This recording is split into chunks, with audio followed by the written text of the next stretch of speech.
How's it going, everybody? This is BeatTheBush. Roughly 10 days ago, I made a very public announcement where I sold out all of my stock, and now the stock market surged up more than 5% on Monday. In this video, I'm going to talk about how much money I actually lost from trying to time the market.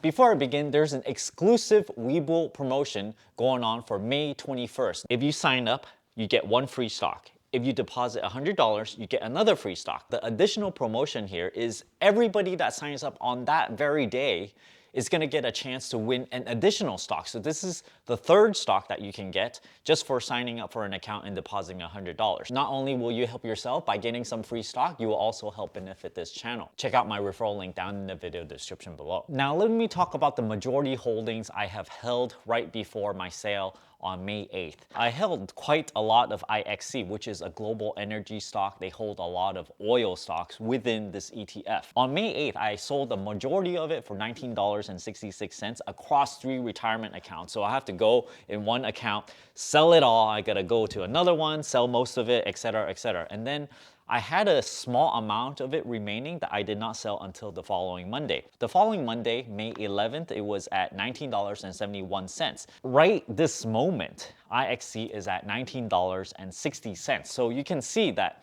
since that time, it kind of trickled lower and lower, and then I get some comments saying, oh my gosh, you predicted correctly. And then the last 2 days on Friday and Monday, it spiked up a little bit. And then, you know, it just kind of trades sideways a lot. If you look at the IXC chart over here and look at when I sold it, it kind of went down, down, stayed level, and then it popped back up. So if you look at the grand scheme of things, really what happened is that it traded sideways. So I did not really lose any money, nor did I gain any money significantly from this sale. So right now is as if nothing happened, is as if I did not buy or sell. Or right now, I could just very well just buy back in without any gains or losses. There are 3 additional equities that I have a smaller stake in, which is BAC, Bank of America.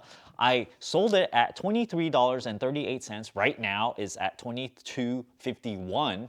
To me, this is a very insignificant move. For me, selling at $23.34, well, I got a little bit higher than if I sold it right now, but it's not that much. I also sold IRM back in May 8th at $24.64. Right now is $23.74, so you know, not much different, maybe like 90 cents or so. I sold AT&T at $29.56. Right now is $29.14. So all of these trickled a little bit lower. A couple days ago, it was down quite a bit, like 5% or so. So to me, the market goes up and down, and I never claim to know what's going to happen tomorrow. I can give a fair guess. I think on Wednesday it might be down. But to me, my probability of success is probably 50-50. I don't have a high confidence that I'm able to guess what's going to happen the next day. Because if I just write down what I think is going to happen the next day consistently for like 30 days in a row, and I mark down what actually did happen, I think the probability of me guessing it correct is probably break even or so. You know, I'll be right half the time and I'll be wrong half the time if I do this over a really long period of time, let's say 100 days or so. So just zoom out on the S&P 500 and I take a look at this as an index because an index sort of tracks the entire industry. Yes, some stocks might go up more than others, but you can just kind of gauge what's happening to my portfolio. As you can see, if you zoom out quite a bit, so far in the last 2 weeks or so, it pretty much traded sideways. Just because there's these insignificant moves of 5% or so, it does not really mean that much to me. When I initially sold, I was planning on a really big move. I'm planning on like more than 10% move in the stock market.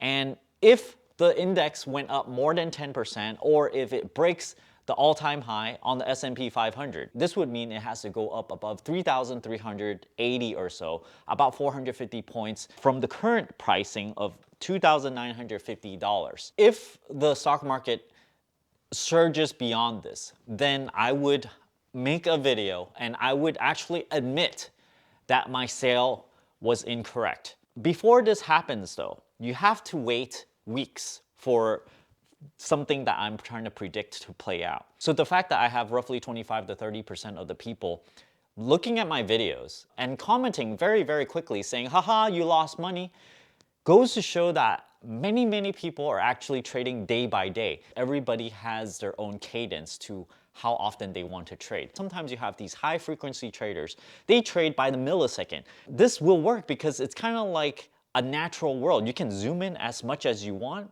and there will be fluctuations in the stock market as if there is infinite granularity. You can trade by the minute, by the hour, by the day, by the week, by the month, even by the year if you hardly ever touched your portfolio at all. The question here is you choose your frequency that works for you. I personally have tried much more aggressive day trading where I do maybe a couple trades a day. For me, I've learned to not trade so actively because I don't want it to be very stressful. I don't want to have to look at the stock market every single day at 6:30 in the morning because I live on the Pacific coast, so I choose to trade at a frequency of roughly a week or more. That is not to say that I do not monitor the stock market on a day-to-day basis. It's just that if I miss trading at a certain hour, it won't be that big a deal because I'm waiting for market swings that are much larger than what is typical on a single daily basis. So for example, my sale is targeted at a move of greater than 10% or so, maybe even 20%, because I think when the stock market moves minus 20%, if that will ever happen, that is when I might start to go into the market. I'm gonna start contemplating about it and then do more research to see where it's gonna bottom out, to see if the economy is gonna deteriorate more. Should I wait a little bit longer, or does things seem to be starting to recover or not? At that point, I might go back in and buy in steps. Now you guys have to step back and not look at my video and say, oh, you sold that day, now it went up, now you're a loser. You really have to step back for a moment here and take a look at what is important here. Is the day-to-day trading important here? What I look at is my net worth gains. I am extremely motivated to try and improve my net worth and also to retain the value within my net worth. I don't want to just gamble it away. I'm not stupid here. So knowing this, I do everything within my power, within my knowledge base, to try and improve my own situation, to try to improve my personal net worth. Not only this, I try to improve it without taking on too significant a risk. I do take small amounts of risk, but knowing that I am sort of semi-retired, right?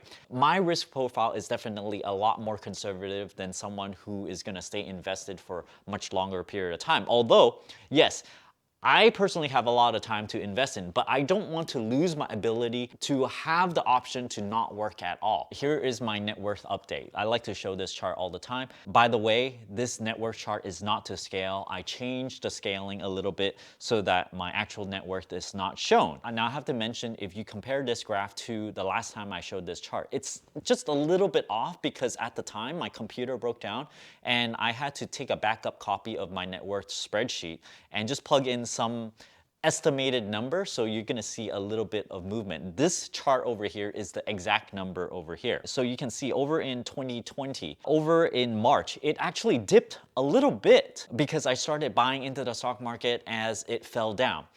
And I caught the bottom and it came back up and actually boosted my net worth over in the long run. And now it's actually up from the March time frame. Now, what is net worth, right? It does include my primary residence. It does include some things that are of high value. I just add everything together because I think I can actually liquidate everything to its equivalent value in United States dollar, and this is what it's gonna be. Some people like to remove the primary residence, some people don't, but this is just how I do it all the time. Now, a word on YouTube comments on my previous videos. It's a little bit concerning to me that people just like to read the title and just make some not very nice comments saying, haha, you lose 2 days of gains, you made a bad decision, or like this video is not gonna age well because maybe, they think that it's a bad decision.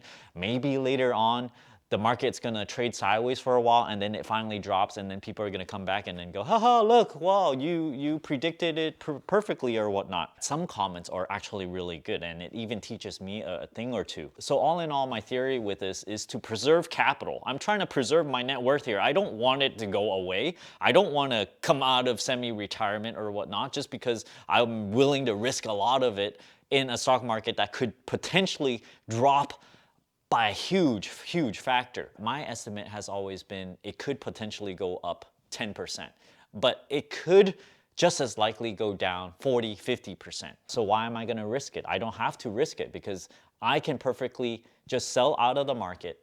I am up already and I can just sit pretty on the side and basically not do anything and keep whatever I earn because I am happy with what I have already. There's a lot to say with trying to increase your net worth, but not trying too hard, because if you try too hard, you're just being really, really greedy. Maybe you are taking on way too much risk, thinking that maybe you can double your net worth or whatnot. For me, I'm kind of happy with whatever I have. I can risk a little bit, but I'm not willing to risk a lot. If you are happy with what you have, then you become a happy person. But if you're always not happy and you're like, I'm too poor, I always want more and more money, then if you try too hard, then I feel like this takes away from your current state of happiness. Thanks for watching this video. Don't forget to give me a like, comment down below. Let me know how much you think the market is gonna go down from here, or will it go down at all?